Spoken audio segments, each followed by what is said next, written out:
Hey hi friends. So last எபிசோடில் நம்ம hero வந்து நிறைய விஷயங்களை யோசிச்சு கனெக்ட் பண்ணியிருப்பான். ஸோ அது மூலமாக அவனுக்கு ஒரு விஷயம் தெரிய வந்திருக்கும். என்னன்னா, இந்த கிம்முக்கு பார்த்தீங்கன்னா இந்த பிளாக் கேட்ஸ் மாதிரி ஒரு நிறைய அடியாட்கள்லாம் இருக்காங்க. அவங்க எல்லாருமே பிளாக் கலர் ட்ரெஸ் தான் போட்டிருப்பாங்க. அந்த கேங்கில் தான் அந்த பிளாக் மாஸ்க் லேடியும் இருப்பா. அதுவும் இல்லாமல் இவங்க எல்லாரை பற்றியும் கண்டிப்பாக சியோவுக்கும் தெரியும். ஏன்னா இதுக்கு முன்னாடி அந்த ஆளுங்கெல்லாம் ஏற்பாடு பண்ணியிருக்கா. கண்டிப்பாக மாஸ்க் கேள் கிட்ட தான் கிம் என்னோட அப்பாவை பிளாக்மெயில் பண்ணுறதுக்காக வச்சிருக்க அந்த லெட்டர் இருக்கும். நம்ம அவளை எப்படி கண்டுபிடிக்கிறது? இதுக்கு வந்து நம்ம சியோ கிட்ட தான் போய் ஹெல்ப் கேட்கணும் அப்படின்னு சொல்லி இவங்கெல்லாம் முடிச்சிட்டு இருக்கும்போது ஹீரோயினும் நான் வேணா போய் ஹெல்ப் கேட்குறேன் அப்படின்னு சொல்லியிருப்பா. ஸோ இதுக்கப்புறம் நடக்க போகிறத நம்ம இந்த எபிசோடில் பார்க்கலாம். ஸ்டார்டிங் சீனில் அடுத்து நம்ம ஹீரோயின் என்ன பிளான் பண்ணுறா அப்படின்னு பார்த்தீங்கன்னா, டேரெக்டாக அந்த பாட்டி கிட்ட தான் போய் பேச்சு போட ஆரம்பிக்கிறா. ஏன்னா நம்ம சியோவை இப்போ ஈஸியாலாம் போய் பார்க்க முடியாது. கிம்மோட ஆட்கள் நாலா பக்கமும் சுற்றி பயங்கரமான காவலில் இருக்காங்க. ஸோ அப்படி இருக்கும்போது நம்மளால் ஈஸியாக போக முடியாது. யாரால் உள்ளே போக முடியுமோ அந்த ஆளை யூஸ் பண்ணி தான் நம்ம போகணும் அப்படின்னு சொல்லி தான் இந்த பாட்டியை தேடி நம்ம ஹீரோயின் வந்திருக்கா. ஏய், உனக்கு என்ன வேணும்? எதுக்காக திடீர்னு நீங்கள் வந்திருக்க? ரொம்ப பாசமில்லையே வேற பொழியிற அப்படின்னு சொல்லி அந்த பாட்டி கேட்கும்போது, அதெல்லாம் ஒன்றும் இல்லை பாட்டி, எனக்கு உங்கள் மேலே உண்மையாகவே ரொம்ப பாசம் இருக்குது. என் லவர் கூட என்னை சேர்த்து வச்சிருக்கீங்கல்ல, அதுக்காக தான் நான் உங்களை இவ்வளோ அன்பாக கூப்பிட்டு இருக்கேன் அப்படின்னு சொல்லும்போது நம்ம பாட்டியும் சரி சரி இப்போ எதுக்காக வந்திருக்க அந்த மேட்டரை சொல்லு அப்படின்போது, ஒன்றும் இல்லை பாட்டி, நான் இதுக்கு முன்னாடி ஒரு அகதி மாதிரி தானே வாழ்ந்துட்டு இருந்தேன் வேற ஒரு நாட்டிலலாம். அப்போ அந்த டைமில் நான் என்னென்ன விஷயத்தெல்லாம் பார்த்தேன் அப்படின்றத சும்மா உங்ககிட்ட சொல்லிட்டு போகலான்னு வந்தேன் அப்படின்னு சொல்லிட்டு இந்த கிராமத்து சைட்லலாம் பாட்டிங்க கிட்ட ஏதாவது கதை பேச ஆரம்பிச்சோன்னா அவங்க நல்லா உட்காந்து கேட்பாங்கல்ல, அந்த மாதிரி போய் இவங்க கிட்டயும் உட்காந்து பேசிட்டு இருக்கா நம்ம ஹீரோயின். பாட்டி, நான் இருந்த அந்த பழைய கிராமத்தில் எவ்வளோ கள்ள காதல் இருந்துச்சு தெரியுமா? அந்த புருஷனை இவன் வச்சிருக்கான், இவளுடைய பொண்டாட்டி அவன் வச்சிருக்கான், என்னென்ன கொடுமையெல்லாம் நடந்துச்சு தெரியுமா அப்படின்னு சொல்லிட்டு கரெக்டாக அந்த பாட்டிக்கு ஏற்ற மாதிரியான கண்டென்ட்லேயே இவ பேசும்போது அந்த பாட்டியும் அப்படியாடி, என்னடி இந்த காலத்தில் இப்படிலாம் நடக்குது, யாரை நம்புறதுனே தெரியல அப்படின்னு சொல்லிட்டு அவங்க ஒரு மாதிரி பேசிட்டு இருக்காங்க. ஸோ இப்படி நம்ம ஹீரோயின் பேசுகிற அந்த கதைக்கெல்லாம் நல்லா பயங்கரமாக இவங்க வந்து கேட்டுகிட்டே இருக்காங்க. இப்படியே சில நாட்கள் போது ஹீரோயின் டயர்டே ஆயிட்டா. அதுக்கப்புறம் பார்த்தீங்கன்னா ஒரு நாள் நம்ம பாட்டி கூட சேர்ந்து கண்ணாடிலாம் போட்டுக்கிட்டு ஜாலியாக நம்ம ஹீரோயின் இதே மாதிரி அந்த ஊர் கதையை பற்றிலாம் பேசிக்கிட்டு பாட்டி கூட போயிட்டு இருக்கும்போது கடைசியாக நம்ம ஹீரோயின் மேட்ருக்கு வந்துடுறா. பாட்டி, அப்புறம் இப்போ ஹீரோவுக்கு ஒரு பொண்ணை பார்த்து பேசி வச்சிருக்காங்கல்ல, அவள் என்ன என்னோட பெரிய அழகா என்ன? நான் போய் அவளை பார்க்கணும், நீங்களும் நான் கூட வரணும். ஏன்னா நான் தனியாக போனால் கண்டிப்பாக வந்து அவளை பார்க்க விட மாட்டாங்க. ஸோ நீங்கள் வந்தீங்கன்னா நான் அப்படியே கூட போய் பார்த்துட்டு வந்துடுவேன்ல அப்படின்னு சொல்லும்போது பாட்டியும் அவள் உன்னை விட அழகு கம்மி தாண்டி, நீ வா நான் போய் கூட்டு போய் காட்டுறேன் அப்படின்னு சொல்லிட்டு அடுத்த நாள் நம்ம பாட்டி கூட சேர்ந்து போகிற மாதிரி போயிட்டு நம்ம சியோவை தனியாக மீட் பண்ணி அவகிட்ட வந்து இப்போ பேச ஆரம்பிக்கிறா. உனக்கு அந்த பிளாக் கேட்ஸை பற்றி தெரியுமா? உன்னோட அப்பா ஏற்பாடு பண்ண ஆட்கள், அவங்கள இதுக்கு முன்னாடி நீ யூஸ் பண்ணியிருக்க அப்படின்ற மாதிரி ஹீரோ சொன்னான். அதனால தான் உங்ககிட்ட வந்து கேட்குறேன், அவங்க எங்கே இருக்காங்க அப்படின்லாம் தெரியுமா அப்படின்னு கேட்கும்போது, இல்லை நானே ஒரு டைம் தான் அவங்கள பார்த்து பேசினேன், மற்றபடி அவங்க எங்கே இருக்காங்க என்ன பண்ணுறாங்க அப்படின்றதெல்லாம் எனக்கு தெரியாது. அதுவும் இல்லாமல் அந்த மாஸ் கேலோட அம்மாவை என்னோட அப்பா பிடிச்சு வச்சிருக்காரு. அதனால தான் அவளுடைய அம்மாவுக்கு எதுவும் ஆயிடக்கூடாது அப்படின்னு சொல்லிட்டு அவள் என்னோட அப்பா சொல்கிற எல்லாத்தையுமே பண்ணிக்கிட்டு இருக்கா. நானே எப்பயாவது ஒரு டைம் தான் அவளை பார்ப்பேன். ஆனால் இவங்க எல்லாருமே சேர்ந்து ஒரு மவுண்டைன் கிட்ட இருக்காங்க அப்படின்றது மட்டும் எனக்கு தெரியும் அப்படின்னு சொல்லிட்டு இவ ஒரு மவுண்டைனுடைய நேமை சொல்கிறா. அந்த மவுண்டைனுடைய பேர் பார்த்தீங்கன்னா யாங்ஜோ. அதுக்கப்புறம் நம்ம ஹீரோயின் இந்த விஷயம் எல்லாத்தையுமே ஒரு லெட்டர் மூலமாக நம்ம ஹீரோவுக்கு தெரியப்படுத்துறா. அப்போ நம்ம ஹீரோவுக்கும் தெரிய வருது, இந்த கிம்முடைய பிளாக் கேட்ஸ் ஆளுங்களா இருக்காங்கல்ல, அந்த மாஸ்க் கேல் உள்பட இவங்க எல்லாருமே பார்த்தீங்கன்னா யாங்ஜோ அப்படின்ற ஒரு மலைப்பகுதி கிட்ட தான் வசிக்கிறாங்க. ஆனால் எங்கே இருக்காங்க அப்படின்றது தெரியல அப்படின்னு சொல்லிட்டு இவன் அதெல்லாம் யோசிச்சு பார்த்துட்டு இருக்கும்போது நம்ம குண்டு அசிஸ்டண்ட்டும் சரி ஓகே, எப்படியும் நம்ம இப்போ அந்த மலைப்பகுதியை கண்டுபிடிக்கிறதுக்காக போகிறோம்னு சொல்லி முடிவாயிடுச்சு. அதனால நம்ம சேஃப்டிக்கே ஒரு மேப்பையும் வாங்கி வச்சுக்கலாம் அப்படின்னு சொல்லிட்டு இவங்க எல்லாருமே பார்த்தீங்கன்னா சந்தைக்கு போயிட்டு ஒரு மேப்பை வாங்குறதுக்கு ரெடி ஆயிருப்பாங்க. அந்த டைமில் நம்ம ஹீரோ அவனுடைய அப்பா வாங்க பார்க்குறான். என்னடா இது, என்னோட அப்பா நார்மலான ஒரு மனுஷன் மாதிரி இந்த இடத்துல சுற்றிட்டு இருக்காரு, என்னவா இருக்கும் அப்படின்னு சொல்லிட்டு இவன் ஃபாலோ பண்ணிட்டே போகிறான். இந்த பக்கம் பார்த்தீங்கன்னா நம்ம ஹீரோவோட அப்பா அந்த ஹீரோயினோட ஆன்ட்டியை தான் மீட் பண்ணி பேசுகிறாங்க. அதாவது இதுக்கு முன்னாடி ஹீரோயினோட பணிப்பெண். அவகிட்ட வந்து கேட்குறாரு, ஏண்டி நான் உங்ககிட்ட என்ன சொன்னேன், அவளை இங்கிருந்து கூட்டு போ, அவள் இறந்து போன மாதிரி மறுபடியும் நம்ம ஒரு செட்டப் பண்ணிடலாம், அவளால் என் பையனுக்கும் எதுவும் ஆகக்கூடாது, அவளுக்கும் எதுவுமே ஆயிடக்கூடாது அப்படின்றதுக்காக தான் நான் சொன்னேன். அப்படி இருக்கும்போது எதுக்காக அவளை மறுபடியும் இங்கே வரவிட்ட அப்படின்னு சொல்லும்போது, ஐயோ நான் எவ்வளவோ தடுக்க ட்ரை பண்ண அரசே, ஆனால் அவளால் ஹீரோவை பிரிஞ்சு இருக்க முடியாது, நான் ஆல்ரெடி ஒரு டைம் அவனை பிரிஞ்சு இருந்ததே ரொம்ப கஷ்டத்தை அவனுக்கு கொடுத்துருக்கோம், மறுபடியும் என்னால் அவனை பிரிஞ்சிருக்க முடியாதுன்னு சொல்லிட்டு அங்கே வந்துட்டா, என்னை மன்னிச்சிருங்க அப்படின்னு சொல்லிட்டு இருக்கும்போது இது எல்லாத்தையுமே பின்னாடி இருந்து நம்ம ஹீரோ கேட்டுட்டான். அவனால் நம்பவே முடியல.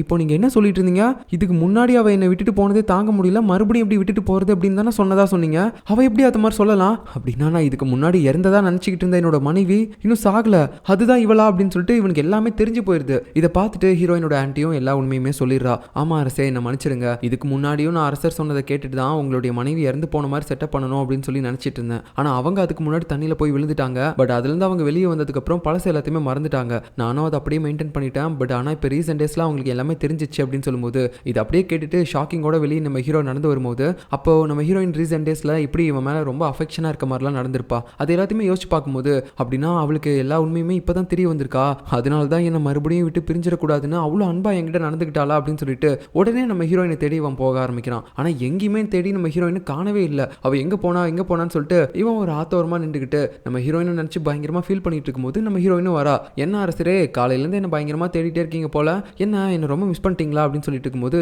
நம்ம ஹீரோவும் அப்படியே கண் கலங்கிக்கிட்டே திரும்புறான். அப்படியே கொஞ்சம் அழுதுகிட்டே, ஒரு மரத்துல இருந்து ஒரு பூ விழுந்துச்சுன்னா அதை பிடிக்கும்போது என்ன நடக்கும் அப்படின்னு சொல்லி கேட்கறான். அதாவது இந்த கேள்வி தான் இவன் ஸ்டார்டிங்ல கேட்டிருப்பான். அதுக்கு நம்ம ஹீரோயின் வந்து தெரியாதுன்னு சொல்லியிருப்பா. ஆனா இப்போ அவளுக்கு எல்லாமே ஞாபகம் வந்துருச்சு இல்ல. அதுவும் இல்லாம இப்போ ஹீரோ கேட்கிற விதத்தை வச்சு பார்க்கும்போது நான் இன்னும் சாகல அப்படின்றது இவனுக்கு தெரிஞ்சிச்சு போல அப்படின்னு சொல்லிட்டு அவ எல்லா உண்மையுமே சொல்லிடுறா. ஒரு மரத்துல இருந்து கீழே பூ விழும்போது அதை பிடிக்கிறாங்கன்னா அவங்களுடைய ஃபர்ஸ்ட் லவ் ஒன்று சேரும். ஆனா நான் 2 டைமும் அந்த பூவை கரெக்டா பிடிச்சிட்டேன் போல, அதனால தான் 2 டைமும் உங்களே கல்யாணம் பண்ணியிருக்கேன் அப்படின்னு சொல்லும்போது ஹீரோவும் கதறி கதறி அழுக ஆரம்பிக்கிறான். அப்படியே ஹீரோயினை வந்து கட்டி பிடிச்சி, இதுக்கப்புறம் என்ன நீ விட்டு எங்கேயுமே போகக்கூடாது அப்படின்னு சொல்லும்போது நான் எங்கேயுமே போக மாட்டேன், எப்பயுமே உங்க பக்கத்துல தான் இருப்பேன் அப்படின்னு சொல்லி ஹீரோயினும் அழுதுகிட்டே கட்டி பிடிக்கிறா. ஸோ இப்படி அவங்களுடைய பாசத்தை அவங்க பயங்கரமா பொழிஞ்சதுக்கப்புறம் அடுத்து நைட் ஆகுது. நம்ம ஹீரோவும் ஹீரோயினும் பார்த்தீங்கன்னா தூங்கிட்டு இருப்பாங்க. அந்த நேரத்தில் நம்ம ஹீரோயின் பார்த்தீங்கன்னா கொஞ்சம் குதர்க்கமான கேள்விலாம் கேட்குறா. சரி விடுங்க, நான் இதுக்கு முன்னாடி இருந்த மனைவியா இருந்தா என்ன, இல்லை இப்போ இருக்க மனைவியா இருந்தா என்ன, என்னோட ஃபேஸ் எல்லாமே ஒன்னே ஒன்று தானே, நீங்க அதை தானே லவ் பண்ணிட்டு இருக்கீங்க, அதனால நீங்க வருத்தப்படுற அளவுக்கு ஒண்ணுமே நடக்கல, நான் எப்பயுமே உங்க பக்கத்துல தான் இருப்பேன். சரி எனக்கு இன்னும் டவுட், உங்களுக்கு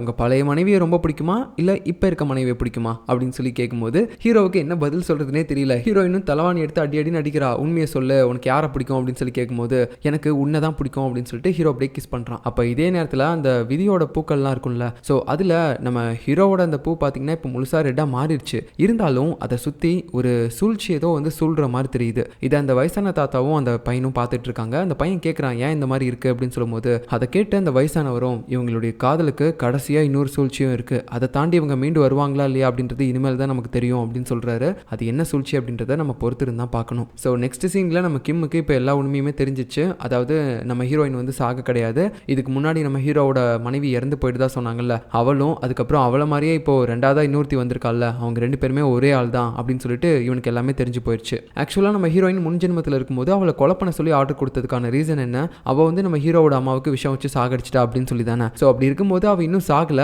அவ தான் இப்போ மறுபடியும் வந்திருக்கா அப்படின்ற உண்மையை எல்லாருக்கு முன்னாடி தெரியப்படுத்திட்டாங்க அப்படின்னா மறுபடியும் அவளை கொல்றதுக்காக தானே ஆர்டர் கொடுப்பாங்க. ஸோ இதை நம்ம கிம் யோசிச்சு பார்த்துட்டு ஏதோ பிளான் பண்றான், இதை வந்து நம்ம எல்லாருக்கு முன்னாடி நிரூபிக்கணும் அப்படின்னு சொல்லிட்டு. நெக்ஸ்ட் சீனில் நம்ம ஹீரோயினை காட்டுறாங்க. அவள் பார்த்தீங்கன்னா ஒரு மாதிரி குழப்பத்தோடையே இருக்கா. என்னன்னா இவ தான் நம்ம ஹீரோவோட பழைய மனைவி அப்படின்னு சொல்லி எல்லா விஷயமும் இப்போ இவளுக்கு தெரிஞ்சிருச்சு. இருந்தாலும் அந்த பழைய மெமரிஸ் எதுவுமே இப்போ வரைக்கும் இவளுக்கு ஃபுல்லாக ஞாபகம் வரல. அதில் ஒரு மெமரி பார்த்தீங்கன்னா இவ ஏதோ ஒரு மலைப்பகுதியில் இருப்பா. அந்த டைமில் யாரோ ஒருத்தங்க பிடிச்சி இழுத்துட்டு போயிட்டு இருப்பாங்க. ஸோ அது எல்லாத்தையுமே அவள் யோசிச்சு பார்க்குறா. நான் ஏதோ ஒரு இடத்துல இருந்திருக்கேன், பார்க்கக்கூடாத ஒரு விஷயத்தை வந்து பார்த்துருக்கேன். ஒரு லேடி என்கிட்ட ஏதோ லெட்டர் கொடுக்கறதுக்காக அவசர அவசரமாக ஓடி வராங்க. பட் இருந்தாலும் அந்த லெட்டரை யாரோ ஒருத்தங்க பிடுங்கிட்டு அவளையும் அங்கேருந்து இழுத்துட்டு கூப்பிட்டு போகிறாங்க. எதுக்காக இதெல்லாம் எனக்கு ஞாபகம் வருது, ஆனால் ஃபுல்லாக எதுவுமே தெரிய மாட்டேங்குதே, அந்த லேடி யாரு அப்படின்னு சொல்லிட்டு ஒரு மாதிரி குழப்பத்தோடய யோசிச்சுட்டு இருப்பா. அப்போ அந்த டைமில் ஒரு பணிப்பெண்ணும் வந்து சொல்கிறாங்க, உங்களுடைய வளர்ப்பு அம்மா அப்பா அதுக்கப்புறம் உங்களுடைய பணிப்பெண் அதாவது அந்த ஆன்ட்டி இவங்க எல்லாருமே பிடிச்சிட்டாங்க அப்படின்னு சொல்லும்போது இவளுக்கு ஷாக் ஆயிடுது. உடனே ஓடி போயிட்டு இருக்கா. இந்த பக்கம் பார்த்தீங்கன்னா ஊர் மக்கள் முன்னாடி அந்த ஹீரோயினோட வளர்ப்பு அம்மா அப்பா அதுக்கப்புறம் அவளுடைய ஆன்ட்டி இவங்க எல்லாருமே பிடிச்சி கட்டி போட்டிருக்காங்க. ஏன்னா இவங்க எல்லாருமே இந்த ஊரை விட்டு ஓடி போயிருக்காங்க.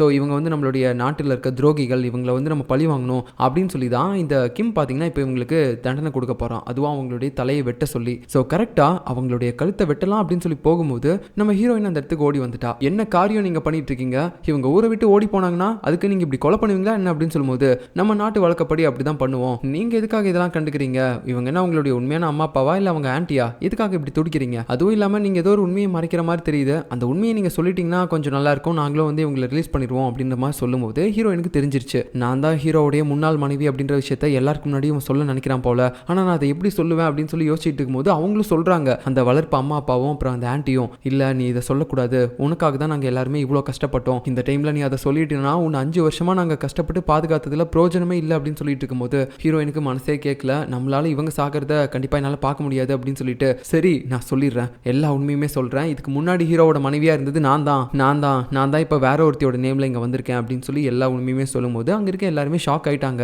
ஸோ எப்படியோ இந்த கிம் பிளான் பண்ண மாதிரியே பார்த்தீங்கன்னா ஹீரோயினோட வாயாலேயே இந்த உண்மை எல்லாத்தையுமே ஒத்துக்க வச்சுட்டான். இதுக்கப்புறம் இவளை ஃபர்ஸ்ட் நம்ம ஹீரோ கிட்ட இருந்து காலி பண்ணணும், அப்பதான் ஹீரோ கூட நம்ம பொண்ணை கல்யாணம் பண்ணி வைக்க முடியும் அப்படின்னு சொல்லி இவளை இங்கிருந்து கைது பண்ணி கூட்டு போலான்னு பார்க்கும்போது ஹீரோ அப்படியே அங்க வரான், ஓடி வந்து அவளை கட்டி பிடிக்கிறான். ஏன்டி இப்படி பண்ண, ஏன் எல்லா உண்மையுமே சொன்ன அப்படின்னு சொல்லிட்டு ஒரு மாதிரி அழுதுகிட்டே இருக்கான் கட்டி பிடிச்சி. ஹீரோயினும் நீங்க கவலைப்படாதீங்க அப்படின்னு சொல்லி ஏதோ ஒரு விஷயத்த அவனுடைய காதல சொல்ற மாதிரி தெரியுது. இப்போ அப்படியே கட் பண்ணா அடுத்த சீன்ல நம்ம ஹீரோயினை கைது மட்டும் தான் பண்ணிருக்காங்க. பட் அவளுக்கு இப்போ வரைக்கும் எந்த தண்டனையுமே கொடுக்கல. ஸோ இதை எதிர்த்து அந்த கிம்மும் அவன் கூட இருக்கக்கூடிய அந்த ஜால்ரா மந்திரிகளும் பார்த்தீங்கன்னா போராட்டத்தில் ஈடுபட்டிருக்காங்க. இதுக்கு முன்னாடி ராணியை விஷ விஷம் வச்சு கொலை பண்ணதே இவ தான். இவளுக்கு நீங்க எதுக்காக இப்போ வரைக்கும் எந்த தண்டனையும் கொடுக்காம இருக்கீங்க? அவ இந்த 5 வருஷமா நமக்கு தெரியாம ஒளிஞ்சு வாழ்ந்ததே பெரிய தப்பு. இப்பதான் இவளை பத்தின உண்மை எல்லாமே தெரிஞ்சிருச்சுல்ல. ஸோ நீங்க வந்து இவளுக்கு ஏதாவது ஒரு பெரிய தண்டனையை கொடுக்கணும் அப்படின்னு சொல்லிட்டு எல்லாருமே ஒரு மாதிரி போராட்டத்தில் ஈடுபட்டு இருக்காங்க. நம்ம ஹீரோவா அதை பார்த்துட்டு அரசர்கிட்ட வந்து கெஞ்சிட்டு இருக்கான் அவனுடைய அப்பா கிட்ட. அப்பா, நீங்க இவளுக்கு வேற எந்த தண்டனையும் கொடுக்க கூடாதுப்பா. உங்களுக்கும் தெரியும், எனக்கும் தெரியும், அம்மா இறந்து போனதுக்கு இவ காரணம் கிடையாது. நீங்க தேவையில்லாம அவ மேல பழிய போட்டு அவளை சாகடிச்சிடாதீங்கப்பா அப்படின்னு சொல்லிட்டே இருக்கும்போது இப்போ என்னடா பண்ண முடியும்? நமக்கு இப்போ வேற வழியே இல்லை. இந்த கிம்மை ஈஸியாக அழிச்சிடலாம். நான் அவங்ககிட்ட எழுதி கொடுத்த அந்த லெட்டரை நீ மறுபடியும் எடுத்துருவேன் அப்படின்லாம் பேசினேன். ஆனால் இப்போ எதுவுமே மாறல பாத்தியா? அவனை நம்மளால அழிக்க முடியாது. நமக்கு வேற வழியும் இல்லாம சொல்றதை பண்ணி தான் ஆகணும் அப்படின்னு சொல்லிட்டு வெளியே வந்து நம்ம ஹீரோயினுக்கு மரண தண்டனையை கொடுக்கணும் அப்படின்னு சொல்லிடுறாரு. இதை கேட்டோன்னே ஹீரோவுக்கு இப்படி தூக்கி வாரி போட்டுருது. அப்பா, ஏன்பா இப்படி சொன்னீங்க? இதை நான் ஒத்துக்கவே மாட்டேன் அப்படின்னு சொல்லி துள்ளிட்டு இருக்கும்போது நம்ம ஷிமோ அந்த குண்டு அசிஸ்டன்ட் தான் பிடிச்சி இழுத்துட்டு இருக்காங்க. நம்ம ராஜாவுக்கே மனசு கேட்கல, நம்ம பையன் இப்படி கதறானே அப்படின்னு சொல்லிட்டு. ஸோ அதுக்கப்புறம் இந்த விஷயம் எல்லாருக்குமே தெரிய வருது. நம்ம ஹீரோயினுக்கு மரண தண்டனை கொடுத்துருக்காங்க அப்படின்னு சொல்லி நம்ம ஜே அப்புறம் சிஓ இவங்க எல்லாருமே அதை பற்றி பேச ஆரம்பிக்கிறாங்க. ஸோ கடைசியாக நம்ம ஹீரோ கிட்ட அந்த குண்டு அசிஸ்டண்ட்டும் பேசிட்டு இருக்கான். அரசே, என்னால் நீங்கள் இவ்வளோ கஷ்டப்படுறத பார்க்க முடியல. நீங்கள் ஊன் மட்டும் சொல்லுங்க, நான் இப்போவே போயிட்டு சிறையை உடச்சிட்டு ராணியை காப்பாற்றி கூப்பிட்டு வரேன் அப்படின்னு சொல்லும்போது, இல்லை நம்ம அந்த மாதிரி தப்பு பண்ணக்கூடாது அப்படின்னு சொல்லி ஹீரோ இந்த இடத்துல ஒரு விஷயத்தை பற்றி யோசிச்சு பார்க்குறான். என்னன்னா லாஸ்ட்டாக நம்ம ஹீரோயின் அவனை விட்டு போகலான்னு பார்க்கும்போது ஹக் பண்ணிட்டு ஒரு விஷயத்த சொல்லியிருப்பாள்ல, அது என்னன்னா, நீங்கள் எக்காரணத்து கொண்டும் கொஞ்சம் உங்களுடைய கண்ட்ரோலை மீறி மட்டும் போயிடாதீங்க. ஏன்னா அதை தான் எதிர்பார்ப்பான் இந்த கிம். பொறுமையாக இருங்க, கரெக்டாக பொறுமையாக பிளான் பண்ணோம்னா அவனை ஈஸியாக வீழ்த்தலாம் அப்படின்னு சொல்லிட்டு சொல்லியிருப்பா. அதை பற்றி நம்ம ஹீரோவும் யோசிச்சு பார்த்துட்டு அவனுடைய ஆட்கள்கிட்டே சொல்கிறான், நம்ம பொறுமையாக தான் இருக்கணும் அப்படின்னு சொல்லிட்டு. இந்த பக்கம் நம்ம ஹீரோயின் சிறைச்சாலையில் இருக்கும்போது அவள் சில விஷயங்களை அப்படியே யோசிக்கிறா. இதுக்கு முன்னாடியும் இந்த கிம் அவனுடைய பொண்ணை ஹீரோவுக்கு கல்யாணம் பண்ணி வைக்கணும் அப்படின்னு நினச்சிருந்தானா, அந்த டைமில் சிம்பிளாக என்னை ஊரை விட்டு ஒதுக்கி வைக்கலாம், இல்லை வேற ஏதாவது ஒரு பழியை கூட போட்டுருக்கலாம். ஆனால் எனக்கு மரண தண்டனையை வாங்கி கொடுக்கணும் அப்படின்றதுக்காக எதுக்காக தேவையில்லாமல் ராணியையும் கொலை பண்ணி அதுக்கப்புறம் அந்த பழியை தூக்கி என் மேலே போட்டு என்னையும் கொல்லணும்னு நினச்சிருப்பான். ஸோ அந்த அளவுக்கு நான் அந்த டைமில் என்ன பண்ணியிருப்பேன், ஒருவேளை அவனுடைய ரகசியம் ஏதாவது ஒரு விஷயம் எனக்கு தெரிஞ்சிருக்குமா,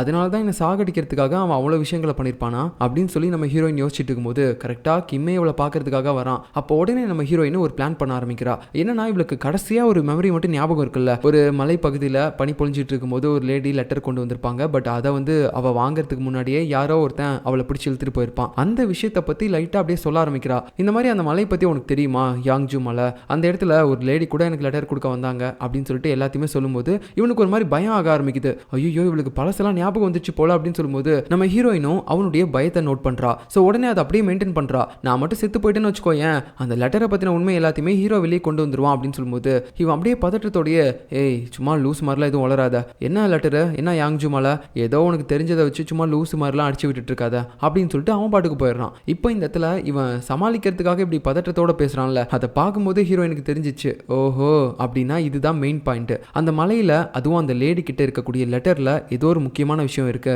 அதுக்காக தான் இவன் இவ்வளவு பயப்படுறான். அதுவும் இல்லாம இந்த விஷயத்த முன்னாடி நான் தெரிஞ்சுக்கிட்டதுனால தான் என்னை கொலை பண்றதுக்கும் அவன் ட்ரை பண்ணியிருக்கான், என் மேல பழியெல்லாம் போட்டு அப்படின்னு சொல்லி எல்லாமே ஹீரோயினுக்கு தெரிஞ்சு போயிடுது. ஆனா இப்போ வரைக்கும் இவளுக்கு அந்த ஃபிளாஷ்பேக் வந்து கிளியரா ஞாபகம் இல்ல.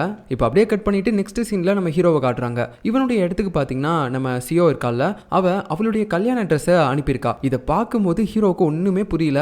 ஆனா அவன் கொஞ்ச நேரத்துக்கு யோசிச்சு பார்க்குறான், இந்த ட்ரெஸ்ஸை எதுக்காக அவ எனக்கு அனுப்பணும், மேபி அவ என்கிட்ட ஏதாவது ஒரு விஷயத்த சொல்ல நினைக்கிறாளா என்ன அப்படின்னு சொல்லிட்டு இவன் இந்த ட்ரெஸ் முழுக்க ஏதாவது நோட்ஸ் அந்த மாதிரி இருக்கா அப்படின்னு சொல்லி பார்க்க ஆரம்பிக்கிறான். அப்போ ஒரு இடத்துல மட்டும் பார்த்தீங்கன்னா ட்ரெஸ்ஸுக்குள்ள ஏதோ பேப்பரை வச்சு தச்ச மாதிரி இருக்கு. உடனே அந்த தையெல்லாம் பிரிச்சுட்டு அவன் அந்த பேப்பரை எடுக்கிறான். அதுல இவன் நினைச்ச மாதிரியே தான் நம்ம சிஓ இவங்கிட்ட ஒரு ஹிடன் நோட் கொடுத்துருக்கா. அதுல அவ என்ன சொல்லியிருக்கானா, இன்னைக்கு நைட்டு நான் ஜே கூட சேர்ந்து இங்கிருந்து தப்பிச்சு போயிடுறேன். ஸோ அப்போ என்னோட அப்பா டிஸ்ட்ராக்ட் ஆகிட்டு என்ன ஃபாலோ பண்ணி வருவாரு, அந்த டைமை நீங்க யூஸ் பண்ணி எப்படியாவது ஹீரோயினை காப்பாற்றி இங்கிருந்து தப்பிச்சு போயிருங்க, அரண்மனை விட்டு ஓடி போயிருங்க அப்படின்ற மாதிரி அவ சொல்லியிருக்கா. அதுவும் இல்லாமல் மேற்கொண்டு கீழே இன்னொன்று எழுதியிருக்கா.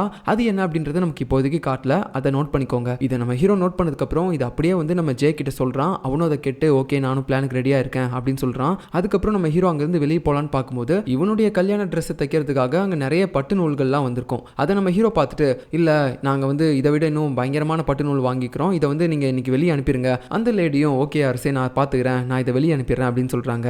இதையும் கொஞ்சம் நல்லா நோட் பண்ணிக்கோங்க. ஸோ இப்போ அப்படியே அடுத்து நைட் ஆகுது. நம்ம ஹீரோயினை இந்த அரண்மனையிலேருந்து எஸ்கேப் பண்ண வைக்கணும் அப்படின்னு சொல்லிட்டு அவங்களுடைய பிளானை ஸ்டார்ட் பண்ண ஆரம்பிக்கிறாங்க. நம்ம ஹீரோவும் அவனுடைய ஆட்களும் சேர்ந்து ஸ்டார்டிங்ல நம்ம கிம்முடைய ஸ்பை பண்ற ஆட்கள்லாம் பார்த்தீங்கன்னா நம்ம ஜேவோட வீட்டை சுற்றி எப்பயுமே இருப்பாங்க போல. அங்க இருக்கக்கூடிய ஒரு பனிப்பெண் வந்து நம்ம ஜேவை போய் பார்க்குறா. அவன் வந்து நல்லா குடிச்சிட்டு மட்டையாய் கிடக்குறான். இந்த விஷயத்தை வந்து நம்ம கிம்மோட அடியாள் கிட்ட அந்த பனிப்பெண் சொல்றாங்க. ஜே வந்து நல்லா குடிச்சிட்டு தூங்கிட்டு இருக்காரு, ஸோ அவரை பத்தி நீங்க கவலைப்படாதீங்க அப்படின்னு சொல்லிட்டு இருக்கும்போது இன்னொரு பக்கம் நம்ம ஜேவை காட்டுறாங்க. அவன் பிளாக் கலர் ட்ரெஸ்லாம் போட்டுட்டு ஸ்பை மாதிரி இங்கே ஓடிட்டு இருக்கான். இதே நேரத்தில் நம்ம சியோ இருக்கால, அவளுடைய பனிப்பெண் வந்து கூப்பிட்டு இருக்காங்க. ஐயோ வந்து பாருங்க சியோக்கு ஏதோ ஆயிடுச்சு அப்படின்னு சொல்லும்போது எல்லாருமே உள்ள வராங்க. அந்த கிம் ஏற்பாடு பண்ண பனிப்பெண்கள்லாம் வந்து பார்க்கும்போது இருக்கும்போது திடீர்னு அவ எந்திரிச்சிடறா. கையில ஒரு கத்தி வேற வச்சிருக்கா. அங்க ஒரு பணிப்பெண் இருப்பாங்க. அவங்களுடைய கழுத்துல கத்தியை வச்சுக்கிட்டு அங்க இருக்க ஒரு பணிப்பெண் கிட்ட நீ உன் ட்ரெஸ் அவரு அப்படின்னு சொல்லி கேட்கறாங்க. ஸோ உடனே பார்த்தீங்கன்னா அந்த பணிப்பெண்ணும் அவளுடைய ட்ரெஸ் அவுத்து கொடுக்குறா. ஸோ அதுக்கப்புறம் வெளியில நம்ம ஜே இருப்பான்ல, அவன் கூட சேர்ந்து குதிரையில இவ இந்த இடத்த விட்டு தப்பிச்சு போயிட்டு இருக்கா. இப்போ இந்த விஷயம் நம்ம கிம்முக்கும் தெரிய வருது. உடனே பார்த்தீங்கன்னா அவன் அவனுடைய பொண்ணை தேடி போகாம அவன் பொண்ணை சீக்கிரமா போய் பிடிங்க அப்படின்னு சொல்லி ஆட்களை மட்டும் அனுப்பிட்டு இவன் ரெண்டாவது நம்ம ஹீரோயின் இருக்கக்கூடிய அந்த சிறைச்சாலைக்கு வரான். ஏன்னா இவன் கெஸ் பண்ணிட்டான் நம்ம பொண்ணு இந்த பக்கம் போற மாதிரி போயிட்டு இந்த பக்கம் இவளை தப்பிக்க விட்டுருவாங்களோ அப்படின்னு சொல்லிட்டு. அதனால தான் ஹீரோயின் இருக்காளா அப்படின்னு சொல்லி பார்க்க வரும்போது அந்த சிறைச்சாலையை பாத்துக்கிறதுக்காக தலைமை பாதுகாவலர் ஒருத்தர் இருப்பாரு. அவர் என்ன சொல்றாருன்னா, ஐயா நீங்க இப்ப வரதுக்கு முன்னாடி உங்க பேரை சொல்லி 2 பணிப்பெண்கள் வந்துட்டு போனாங்க அப்படின்னு சொல்லும்போது நம்ம கிம்முக்கு தெரிஞ்சு போயிருது. அப்படின்னா யாரோ ஒருத்தங்க இங்க வந்திருக்காங்க நம்ம பேரை சொல்லி அப்படின்னு சொல்லிட்டு இவன் உள்ள போய் பார்க்கறான். அங்க நம்ம ஹீரோயின் இருக்கா சிறைச்சாலைக்குள்ள. பட் இருந்தாலும் சந்தேகப்பட்டு கதை ஓபன் பண்ணுங்க அப்படின்னு சொல்லி அவளுடைய ஃபேஸை பார்க்கறதுக்காக இவன் பக்கமா போகும்போது இந்த பக்கம் குதிரையில் நம்ம சியோவை காப்பாற்றி இவன் கூட்டு போயிட்டு இருந்திருப்பான்ல ஜே. அப்போ ஒரு கட்டத்துக்கு மேலே நம்ம கிம்மோடைய ஆட்கள்லாம் பார்த்தீங்கன்னா சுற்றி வளைச்சிடுறாங்க. ஸோ அவங்களுக்கு பயந்துக்கிட்டு அவன் நம்ம சியோவை அப்படியே விட்டுட்டு ஓடி போயிடுறான். என்னடா இது அப்படின்னு சொல்லிட்டு ஒன்றுமே புரியாமல் பார்த்துக்கிட்டு இருக்கும்போது அதுக்கப்புறமேட்டு இந்த அடியாட்கள் எல்லாருமே சேர்ந்து பின்னாடி இருக்க அந்த பொண்ணுடைய ஃபேஸை பார்க்குறாங்க. அது வேற யாரும் கிடையாது, அது அந்த பனிப்பெண்ணு. ஸோ நம்ம ஜே பனிப்பெண்ணை கூட்டிகிட்டு வந்திருக்கான் அப்படின்னா நம்ம சியோ எங்கே இருக்கா அப்படின்னு சொல்லி யோசிச்சுட்டு இருக்கும்போது இந்த பக்கம் சிறைச்சாலையில் உட்காந்துட்டு இருந்ததே நம்ம சியோ தான். இதை பார்த்துட்டு நம்ம கிம் பயங்கரமாக ஷாக் ஆயிடுறான். ஸோ இப்போதான் நமக்கு இவங்க பண்ண அந்த பிளான் எல்லாத்தையுமே ஃபுல்லாக காட்டுறாங்க. அதாவது நம்ம ஹீரோவுக்கு சியோ சீக்கிரட்டா ஒரு லெட்டர் அனுப்பியிருப்பாள்ல, அதுல அவன் பாதி படிச்சதை மட்டும் தான் காட்டியிருப்பாங்க. அவளுடைய மீதி எழுதின பேப்பர் எல்லாத்துலயுமே பாத்தீங்கன்னா இந்த பிளான் தான் இருந்திருக்கும். ஸோ இவ ஸ்டார்டிங்ல நம்ம ஜே கூட குதிரையில போயிருக்க மாட்டா, அந்த பனிப்பெண்ணை தான் அனுப்பி வச்சிருப்பா. அதுக்கப்புறம் அப்படியே முக்காட்டுலாம் போட்டுக்கிட்டு நான் இந்த மாதிரி கிம்முடைய பொண்ணு தான், நான் இந்த மாதிரி ஹீரோயினை பார்த்து பேசணும் அப்படின்னு சொல்லிட்டு ஒரு பேட்ச் எல்லாம் காட்டும் போது அங்க இருக்கக்கூடிய காவலாளிகளும் விட்டுருப்பாங்க. அப்படிதான் நம்ம ஹீரோயினை உள்ள வந்து பார்த்திருப்பா. அதுக்கப்புறம் பாத்தீங்கன்னா அவளுடைய ட்ரெஸ்ஸை நம்ம ஹீரோயின்ட்ட கொடுக்கும்போது அவளும் அவளை மாதிரியே முக்காடு போட்டுக்கிட்டு அப்படியே அந்த இடத்தை விட்டு வெளியே போயிருப்பா. ஸோ இப்படிதான் நம்ம ஹீரோயின் அங்கிருந்து தப்பிச்சிருப்பா. இப்போ அதுக்கு அடுத்து பார்த்தீங்கன்னா நம்ம ஹீரோயினுக்கு சொல்லியிருப்பான்ல அவனுடைய ட்ரெஸ்ஸை தைக்கிறதுக்காக சில பட்டு எல்லாமே இங்கே வந்திருக்கும், இந்த பட்டு எனக்கு தேவையில்லை, இதை மறுபடியும் ரிட்டன் அனுப்பிடுங்க அப்படின்னு சொல்லியிருப்பான்ல. அது எல்லாத்தையுமே இப்போ ஒரு பாக்ஸில் போட்டு எடுத்துகிட்டு போயிட்டு இருப்பாங்க. ஆக்சுவலாக அதுக்குள்ளே தான் நம்ம ஹீரோயினும் ஒளிஞ்சிட்டு இருப்பாங்க. ஸோ அந்த டைமில் பார்த்தீங்கன்னா இந்த கிம்முடைய ஆட்கள் எல்லாருமே சேர்ந்து ஹீரோயின் தப்பிச்சு போயிட்டா அவளை தேடணும் அப்படின்னு சொல்லி தேடிட்டு இருக்கும்போது இந்த பாக்ஸ் அவங்களுடைய கண்ணில் படுது. ஸோ கரெக்டாக பார்த்தீங்கன்னா அதை நிறுத்த சொல்லி அவன் அந்த பாக்ஸை ஓப்பன் பண்ணி அதில் இருக்கக்கூடிய அந்த துணியெல்லாம் நகர்த்தி விட்டு உள்ள இருக்க இவங்களை பார்க்கலாம் அப்படின்னு சொல்லி போகிறான். ஹீரோவும் கத்திலாம் எடுத்துட்டு ரெடியாக இருக்கான். இவன் மட்டும் எட்டி பார்த்தானா அப்படியே அவனை வெட்டிடணும் அப்படின்னு சொல்லிட்டு சரியா அந்த நேரத்தில் ஹீரோவுடைய க்ளோஸான மந்திரி ஒருத்தர் இருப்பாரு. அவர் தான் வந்து இந்த மாதிரி வரவு செலவுலாம் பார்த்துப்பாரு. அவர் என்ன சொல்றாருன்னா, டேய் இது எவ்வளவு லட்சம் தெரியுமா, இதை மட்டும் நீ கை வச்சு ஏதாவது நாசம் பண்ணி கிழிச்சிட்டேன்னு வச்சுக்கோயேன், இது எல்லாத்தையுமே நீ தான் வாங்கிக்கணும் அப்படின்னு சொல்லும்போது அவனுக்கு பயம் வந்துடுது. சரி சரி ஓகே, அரசருடைய பொருள் வேற, நம்ம எதுவும் தொட வேணாம் அப்படின்னு சொல்லிட்டு அவன் அப்படியே மூடி அனுப்பிடுறான். ஸோ எப்படியோ சேஃபாக இவங்க 2 பேரும் இந்த கோட்டையை விட்டு வெளியே போயிட்டாங்க. அதுக்கப்புறம் பார்த்தீங்கன்னா ஒரு குதிரை மூலமா இங்க இருந்து இன்னும் தூரமா தள்ளி போயிடுறாங்க. ஸோ அதுக்கப்புறம் பார்த்தீங்கன்னா இந்த இடத்துல நமக்கு ஒரு ஃபிளாஷ்பேக்கை காட்டுறாங்க. அது என்னன்னா ஹீரோ கடைசியாக வந்து பேசியிருப்பான்ல நம்ம அரசர்கிட்ட, இந்த மாதிரி நான் இப்போ வெளியே தப்பிச்சு போக போறேன்ப்பா, இவ்வளோ நாளாக அந்த கிம் உங்களை எதை வச்சு பிளாக்மெயில் பண்ணிட்டு இருக்கான், நீங்க அவனுக்கு பயந்து எழுதி கொடுத்தீங்கல்ல ஒரு லெட்டர், அதுல உங்க அண்ணனையும் உங்க அண்ணன் பையனையும் நீங்க தான் கொலை பண்ணீங்க அந்த விஷயத்தை வச்சு அப்படின்னு சொல்லிட்டு, அந்த லெட்டரை வச்சு தானே இவ்வளோ நாளாக பிளாக்மெயில் பண்றான், அதை கண்டிப்பா அவன் அந்த மாஸ்க் கேர்ள் கிட்ட தான் கொடுத்து வச்சிருக்கான், நான் அவளை கண்டுபிடிச்சு அதை எப்படியாவது வாங்கிட்டு வந்து அழிச்சிடுறேன், அதுக்கப்புறம் அவனுக்கு பவரே இருக்காதுப்பா, அவன் பண்ண தப்பு எல்லாத்தையுமே நம்ம கண்டுபிடிச்சு அவனை ஜெயிலில் போட்டுடலாம், என்ன நம்புங்க அப்படின்னு சொல்லும்போது கிட்டத்தட்ட இவன் பேசினது நம்ம ஹீரோயின் பேசின மாதிரியே இருந்துச்சு. 2 பேரும் ஒருத்தர் விட்டு கொடுக்காம அவளை காப்பாற்றுவேன், அவளை விட்டு எங்கேயுமே போக மாட்டேன் அப்படின்னு மாதிரி பேசுறாங்களே. ஸோ இந்த 5 வருஷமா இந்த கிம் சொல்ற எல்லாத்தையுமே கேட்டுட்டு அவனுக்கு அடங்கி போய் உட்காந்துட்டு இருக்கிறதுக்கு இவங்களுக்காவது நம்ம ஒரு சான்ஸ் கொடுத்து பார்க்கலாம் அப்படின்னு சொல்லி நம்ம அரசர் பார்த்தீங்கன்னா சரி உனக்கு தோன்றதை பண்ணு, பட் உங்க 2 பேருக்கும் எதுவுமே ஆகக்கூடாது அப்படின்னு சொல்லி தான் சொல்லியிருப்பாரு. நம்ம ஹீரோவும் சரிப்பா நான் பார்த்துக்கிறேன் அப்படின்னு சொல்லிட்டு போயிருப்பான். ஸோ இப்போ அப்படியே கட் பண்ணிட்டு இன்னொரு பக்கம் நம்ம ஜேவோடைய ரூம்ல ஆக்சுவலாக ஸ்டார்டிங்ல ஒருத்தன் குடிச்சு படுத்த மாதிரி காட்டியிருப்பாங்கல்ல, அது வேற யாரும் கிடையாது, அவனுடைய அசிஸ்டன்ட் தான். கரெக்டாக இப்போ இவன் இருக்க ரூமுக்கு யாரோ ஒருத்தன் பிளாக் கலர் ட்ரெஸ்லாம் போட்டு வரான். இவனுக்கு ரொம்ப பயமா இருக்குது. மனசுக்குள்ளேயே யோசிச்சுட்டு இருக்காரு, ஜே எங்கடா இருக்க, சீக்கிரமா வாடா, நான் மட்டும் உனக்கு பதிலாக நடிச்சிட்டு இருக்கேன்னு தெரிய வந்துச்சுன்னா என்ன சாவடிச்சிருவாங்க அப்படின்னு சொல்லிட்டு இருக்கும்போது கரெக்டாக பார்த்தீங்கன்னா அவனுடைய தோளில் வந்து யாரோ ஒருத்தங்க கை வைக்கிறாங்க. அவனும் மூஞ்ச மறைச்சிக்கிட்டே இருப்பான். கடைசியாக பார்த்தீங்கன்னா அது நம்ம ஜே தான். அப்பாடி நீதானா, கொஞ்ச நேரத்தில் உயிரே போயிடுச்சு அப்படின்னு சொல்லிட்டு இவன் பயந்துகிட்டு இருக்கான். ஸோ இப்போ நம்ம ஜே வந்து சில ஃப்ளாஷ்பேக்கை நினச்சி பார்க்குறான். இவன் வந்து நம்ம சியோட இடத்துக்கு போகும்போது அந்த இடத்துல அவகிட்ட வந்து பேசியிருப்பான், கொஞ்சம் ஜாக்கிரதையாக இருந்துக்கோ, உன்னை பார்த்துக்கோ அப்படின்லாம் சொல்லியிருக்கும்போது நம்ம சியோவும் நான் பார்த்துக்கிறேன் அப்படின்னு சொல்லிட்டு பக்கத்தில் கிஸ் பண்ணுற மாதிரி வந்துட்டு அவனுடைய மாஸ்க்கை எடுத்து போட்டு விட்டுருப்பா. நீ யாரோட கண்ணிலையும் பற்றாத, நீ தான் என்னை கடத்திட்டு போனன்ற மாதிரி யாருக்கும் தெரியக்கூடாது, அப்புறம் என்னோட அப்பா உன்னை ஏதாவது ஒன்று பண்ணிடுவாரு அப்படின்னு சொல்லிட்டு. ஸோ இப்போ அப்படியே கட் பண்ணிட்டு இந்த பக்கம் நம்ம கிம் பார்த்தீங்கன்னா அவனுடைய பொண்ணை பார்த்துட்டு ஒரு மாதிரி ரொம்ப காண்டில் இருக்கான். கத்தி எடுத்து கழுத்தில் வச்சுட்டு இருப்பான். இங்கேயே உனக்கு கொலை பண்ணணும் அப்படின்னு தான் எனக்கு தோணுது, ஆனால் நீ செத்துட்டா உனக்கு எதுவுமே தெரியாதுல்ல அப்படின்னு சொல்லிட்டு பக்கத்தில் இருக்கக்கூடிய அவளுடைய பணிப்பெண்ணை ஹெல்ப் பண்ணிட்டு இருந்திருப்பாள், அவள் கழுத்தை வந்து சீவிடுறான். அவளும் அப்படியே அங்கே துடிக்க சாகும்போது நம்ம சியோவுக்கு வந்து பயங்கரமான கோவம் வருது. இதுக்கு கண்டிப்பாக நம்ம அப்பாவை பழி வாங்கி ஆகணும் அப்படின்ற மாதிரி வெறி கொண்டு பார்த்துக்கிட்டு இருக்கா. இப்போ அப்படியே அடுத்த நாள் காலையில் நம்ம ஹீரோவும் ஹீரோயினும் பார்த்தீங்கன்னா குதிரையில் தப்பிச்சு போயிருப்பாங்கல்ல, பக்கத்தில் இருக்கக்கூடிய ஒரு கிராமத்துக்கு போயிருப்பாங்க. ஆனால் அங்கே கூட பார்த்தீங்கன்னா நம்ம கிமோடைய ஆட்கள் நிறைய பேர் அவங்க 2 பேருடைய டிராயிங்கை வச்சு இவங்களை கண்டுபிடிக்கிறவங்களுக்கு நாங்கள் நிறைய பரிசு கொடுக்குறோம் அப்படின்ற மாதிரிலாம் சொல்லிட்டு இருக்காங்க. இவங்களுக்கு பயந்துட்டு இவங்களும் ஒரு பக்கம் ஒளிஞ்சிக்கிட்டு இருப்பாங்க. இப்படியே இவங்க காடு காடாக அலைஞ்சிக்கிட்டே இருப்பாங்க. அதுக்கப்புறம் ஒரு கட்டத்தில் நைட் ஆகுது. நம்ம ஹீரோயின் அவளுக்கு தெரிஞ்ச ஒரு இடம் இருக்குது அப்படின்னு சொல்லிட்டு அங்கே கூட்டு போவா. அந்த இடத்துல அவள் பாட்டுக்கு ஒரு வீட்டுக்குள்ளே போகும்போது ஹீரோவுக்கு ஷாக் ஆயிடுது. ஏன்னா நீ பாட்டுக்கு இந்த வீட்டுக்குள்ளே போகிற, யாராவது இருக்க போகிறாங்க அப்படின்னு சொல்லும்போது, இல்லை இந்த வீட்டில் யாருமே இருக்க மாட்டாங்க, அங்கே வெளியில் பார்த்தியா 3 கல் அடுக்கி வச்சிருக்கு, அப்படி இருந்துச்சுன்னா இந்த வீட்டோட ஓனர் காலி பண்ணிட்டு வேற ஒரு ஊருக்கு போயிட்டாங்க. ஸோ அப்படின்னா நம்மள மாதிரியான ஆட்கள் இந்த பக்கமாக கிராஸ் ஆகி போகும்போது இதை யூஸ் பண்ணிக்கலாம் அப்படின்றது தான் அதோட மீனிங் அப்படின்னு சொல்லும்போது ஹீரோவுக்கும் இதில் இவ்வளோ இருக்கா அப்படின்ற மாதிரி தோணுது. ஏன்னா நம்ம ஹீரோயின் அவளுடைய மறுபிறவியில் பார்த்தீங்கன்னா ஒரு ஏழையை தானே வாழ்ந்திருப்பா, அதனால அவளுக்கு இந்த விஷயம்லாம் தெரியுது. ஸோ 2 பேரும் உள்ள உட்காந்து போய் பேசிட்டு இருக்கும்போது அப்போ நம்ம ஹீரோயின் அவளுடைய அந்த பழைய மெமரிஸை பற்றின விஷயம் எல்லாத்தையுமே சொல்கிறா. நாங்கள் சிறைச்சாலையில் இருக்கும்போது கிம் என்னை பார்த்து பேசுறதுக்காக வந்தான். அப்போ என்னோட பழைய மெமரிஸில் இருந்த ஒரு விஷயத்தை பற்றி நான் அவங்ககிட்ட சும்மா சொன்னேன். அந்த யாங்ஜு மலைப்பகுதியில் நீ உன் ஆளுங்களெல்லாம் வச்சு என்ன பண்ணுறேன்னு எனக்கு தெரியும், அந்த லேடி கொடுக்க வந்த லெட்டரை பற்றியும் எனக்கு தெரியும் அப்படின்லாம் சும்மா தான் அடிச்சு விட்டேன். ஆனால் அதை கேட்டோன்னா அவன் பயங்கரமாக ஷாக் ஆகிட்டான். அதை வச்சு பார்க்கும்போது தான் எனக்கு ஒரு விஷயமே தெரிய வந்துச்சு. இதுக்கு முன்னாடி அவன் என்னை சாகடிக்கணும் அப்படின்னு நினச்சான்ல, அதுக்கு காரணம் நான் அவனை பற்றின உண்மை ஏதோ ஒன்று கண்டுபிடிச்சிருக்கேன். அதுக்காக தான் அவன் என்னை கொல்லணும்னே நினச்சிருக்கான். அது மட்டும் இல்லாமல் எனக்கு ஒரு அண்ணன் இருந்தார்ல, அந்த அண்ணனும் இந்த விஷயத்தை பற்றி தான் ஏதோ தெரிஞ்சுட்டு இருந்திருக்காரு. அது சம்மந்தமாக எனக்கு ஒரு புக்கும் கொடுத்தாரு. நான் அந்த கிம்மை பற்றினா ஒரு எவிடன்ஸ்லாம் கலெக்ட் பண்ணிட்டு இருக்கேன். அது எல்லாமே இந்த புக்கில் இருக்குது. ஒருவேளை நான் ரிட்டன் வராமையே போயிட்டேன்னா இந்த புக்கை ராஜா கிட்ட கொடுத்துரு அப்படின்னு சொல்லி என்கிட்ட அந்த புக்கை கொடுத்தாரு. ஸோ அதுக்கப்புறம் பார்த்தீங்கன்னா ஹீரோயினை கொல்லணும்னு நினைக்கும் போது அவனுடைய அண்ணனையும் சேர்த்து கொண்டிருப்பாங்க பனிஷ்மெண்ட் கொடுத்து. அந்த டைமில் நம்ம ஹீரோ அதை கேட்டுட்டு, ஆமாம் நீ இறந்துட்டு தான் நினச்சதுக்கப்புறம் உன் ரூமில் இருக்கக்கூடிய திங்ஸ் எல்லாத்தையுமே காலி பண்ணும்போது அங்கேருந்து நான் ஒரு புக்கை எடுத்தேன், அதை சேஃபாக இப்போ என்னோட லாக்கரில் தான் வச்சிருக்கேன் அப்படின்னு சொல்லும்போது நம்ம ஹீரோயினும் அதை கேட்டுட்டு, அப்படின்னா அந்த புக்கில் ஏதோ ஒரு உண்மை இருக்கும், அந்த கிம்மு அவன் ஆளுங்களெல்லாம் வச்சு அந்த மலைப்பகுதியில் பண்ணிட்டு இருக்கக்கூடிய ஏதோ ஒரு உண்மையை அப்போவே அண்ணன் கண்டுபிடிச்சிருக்காரு, அதை தான் அந்த புக்லேயும் அவர் எழுதியிருக்காருன்னு நினைக்கிறேன் அப்படின்னு சொல்லி இவங்க 2 பேரும் அந்த புக்கை பற்றி பேசிகிட்டு இருக்காங்க. ஸோ இதுக்கப்புறம் நடக்க போகிறத நம்ம அடுத்த எபிசோடில் பார்க்கலாம். பாய்.